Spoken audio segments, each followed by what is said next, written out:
जा रहे हैं। 9वीं की मैथ है, चैप्टर नंबर 2 है, एक्सरसाइज 2.4 का क्वेश्चन नंबर 6 है न्यू बुक का।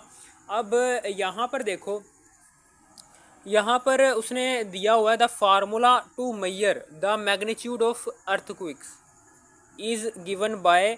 वो इस क्वेश्चन नंबर 6 के अंदर कह रहा है कि मैग्नीट्यूड यानी कि अर्थक्वेक्स जो उनसे जल्जले होते हैं, जल्जलों की मैग्नीट्यूड,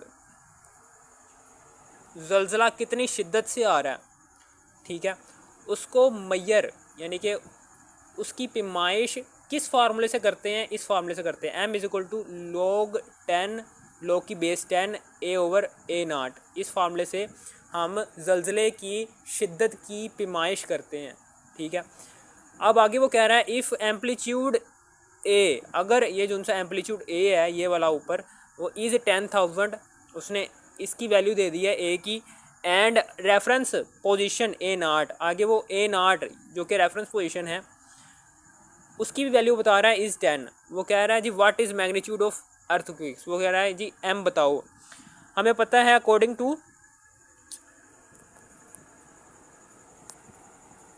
टू गिवन कंडीशन, या फिर हमें फार्मूला पता है वो है जी log 10 a ओवर a नाट, ये फार्मूला लगना है, ठीक है, ये फार्मूला ज़रूरी है।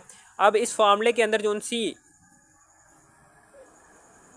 इस फार्मूले के अंदर हमें a की भी वैल्यू दी हुई है, वो कितनी है जी 10,000, और a नाट की भी वैल्यू दी हुई है, कितनी है जी 10।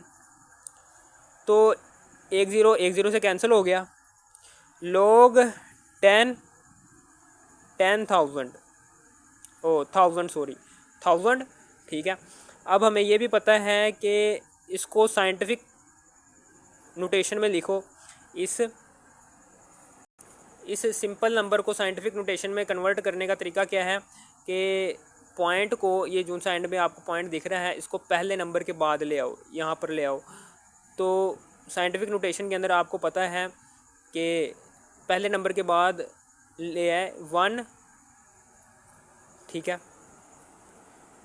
1 को मल्टीप्लाई कर देना है, पहला नंबर क्या है 1, ठीक है, तो 1 लिखा, उसको मल्टीप्लाई किया, चूँकि साइंटिफिक नोटेशन में जा रहे हैं तो 10 की पावर लाजमी आएगी, और 10 की पावर के अंदर वो वाला नंबर आएगा कि जितने पॉइंट ये पॉइंट गुजर कर गया, 1 2 3 पॉइंट से छलांग लगाकर ये पहले डिजिट के बाद आया, तो ऊपर नंबर आएगा 3, ये पॉजिटिव में आएगा क्योंकि ये पॉइंट जो सा है, ये आगे, ये पॉइंट जो सा है, ये पॉइंट क्या है, ये आगे से पीछे की तरफ गया। हमेशा याद रखना कि अगर पॉइंट राइट साइड से लेफ़्ट साइड की तरफ मूव करे तो हमेशा जो साइन होता है वो, या फिर आप ऐसे भी कर सकते हैं कि साइन पॉजिटिव नेगेटिव का अंदाज़ा ऐसे भी लगा सकते हैं। अगर आपको जिस नंबर को आपने साइंटिफिक नोटेशन में कन्वर्ट किया है ना, वो नंबर अगर 1 से बड़ा है ना, तो हमेशा साइन प्लस में आएगा 10 की पावर के अंदर। अगर जिस नंबर को आपने साइंटिफिक नोटेशन में कन्वर्ट किया वो नंबर 0 से छोटा है, ठीक है, तो साइंटिफिक नोटेशन के अंदर 10 की पावर का जो सा साइन होगा, 10 की पावर में मौजूद जो सा नंबर है उसका साइन जो सा होगा, वो साइन हमेशा नेगेटिव में आएगा, ठीक है, समझ आ गई। अब log 10 लिखो या ना लिखो आपकी मर्ज़ी है, क्योंकि आपको पता है कि हाँ, log अगर सिंपल log लिखा हो तो उसकी बेस भी 10 नहीं होती है, ठीक है। तो 10 की पावर 3 जब 1 से मल्टीप्लाई होगा तो 10 की पावर 3 आ जाएगा। तो हमें ये भी पता है कि अगर log के साथ जो सा नंबर है वो पावर में हो तो पावर जो सी होती है ना, पावर वो log से पहले आती है। 3 log 10, उसकी बेस भी 10 लिख लो, ठीक है, ये लो जी, बेस भी 10 लिख ली हमने।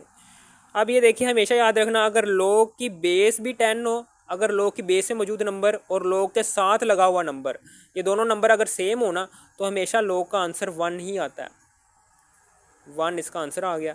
तो m इज़ इक्वल टू 3, ये लो जी, ये आंसर आ गया। अगर आपने एक्सरसाइज 2.4 के बाकी पार्ट्स देखने हैं तो आपने इसी वीडियो के टाइटल पर क्लिक करना है। इसी वीडियो के टाइटल पर क्लिक करने के बाद इसी वीडियो के डिस्क्रिप्शन में जाने के बाद एक्सरसाइज 2.4 के बाकी पार्ट्स भी देख लेना है। अगर आपको इस वीडियो की तरह से भी थोड़ी सी भी समझ आ गई, इस वीडियो को कर दो लाइक और सब्सक्राइब और शेयर भी कर देना। Thanks for watching me.